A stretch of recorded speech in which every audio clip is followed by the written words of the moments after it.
I look at my phone in horror and realize that it's close to dead. Thunder boomed over my head as rain started to come down. I walk up to the gate and open it. As I step into the woods, the darkness seems to envelop me. The trees are so dense that even the faintest hint of moonlight is blocked out. I fumble with my phone, trying to turn on the flashlight, but it's no use. The battery is dead. Fear grips my heart as I realize I'm alone in this eerie forest, with no way to light my path. I take a deep breath and try to calm myself, reminding myself that I've walked through these woods countless times during the day. It can't be that different at night, can it?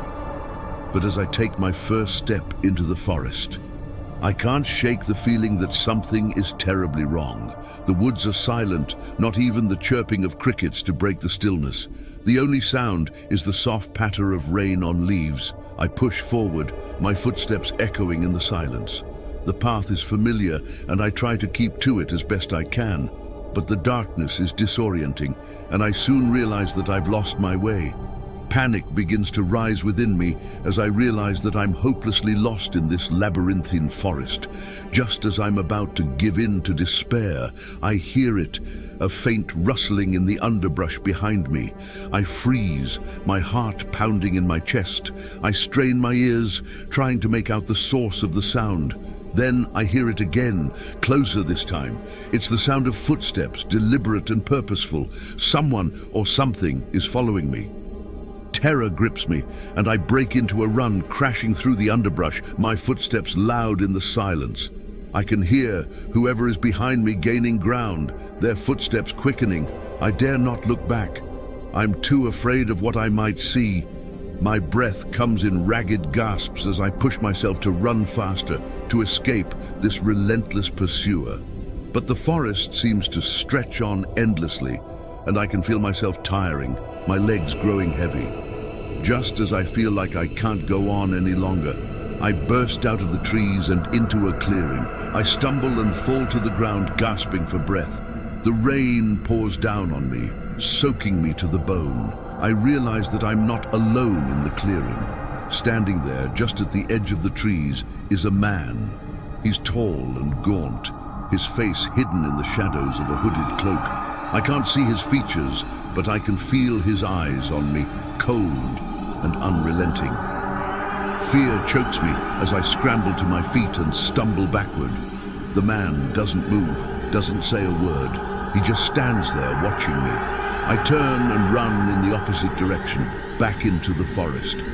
But it's no use. The man is right behind me, his footsteps echoing in my ears. No matter how fast I run, he's always there, just a few steps behind. Panic takes over, and I know that I can't keep this up much longer. My legs ache, and my breath comes in shallow gasps. I'm on the verge of collapse. I reach a small stream, its waters rushing in the darkness. Without thinking, I plunge into it, hoping to throw off my pursuer's scent. The cold water stings my skin, but I don't stop. I wade through the stream, my heart pounding in my chest. When I finally emerge on the other side, I stop and turn to look back. The man is gone. I'm alone in the forest once more. Relief washes over me, and I collapse to the ground, exhausted and trembling. I have no idea who that man was, or why he was chasing me, but I'm just grateful to be alive. I quickened my pace through the dark woods, my heart pounding with each step. The relentless pursuit seemed to have momentarily subsided, and I hoped I could put some distance between me and the mysterious man who had been chasing me. My breaths came in ragged gasps as I stumbled over gnarled roots and fallen branches, but I couldn't afford to stop. Suddenly, a faint glow appeared ahead of me, a clearing. With renewed hope, I pushed forward, reaching the edge of the woods. I burst into the open space and collapsed to the ground, gasping for air. Moments later, I heard the distant sound of sirens approaching. Relief washed over me as I realized that someone must have heard the commotion and called the police. I could only hope that they arrived in time to catch the man who had been chasing me. Minutes later, police cars pulled up to the clearing, their flashing lights illuminating the darkness. Officers fanned out, searching the area with flashlights in hand. I struggled to my feet and waved them over, explaining the terrifying ordeal I had just endured. The officers listened intently, their expressions growing grim as I described the man who had pursued me. It was clear that they were taking this situation seriously. As the officers conducted a thorough search of the woods, they soon made a chilling discovery. They found the man hiding in a dense thicket, his clothes torn and disheveled.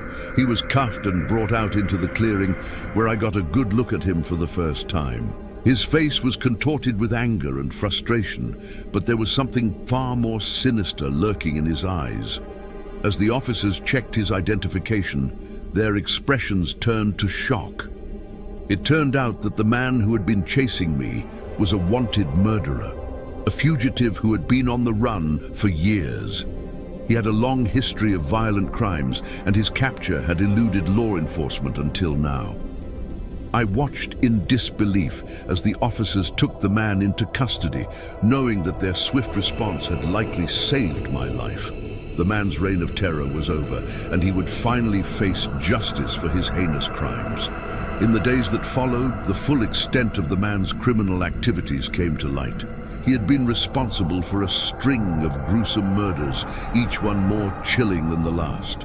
The authorities hailed my escape and the subsequent capture of the murderer as a significant breakthrough in the case. I couldn't help but feel a mix of relief and horror. I had narrowly escaped a gruesome fate in the dark woods thanks to the timely arrival of the police.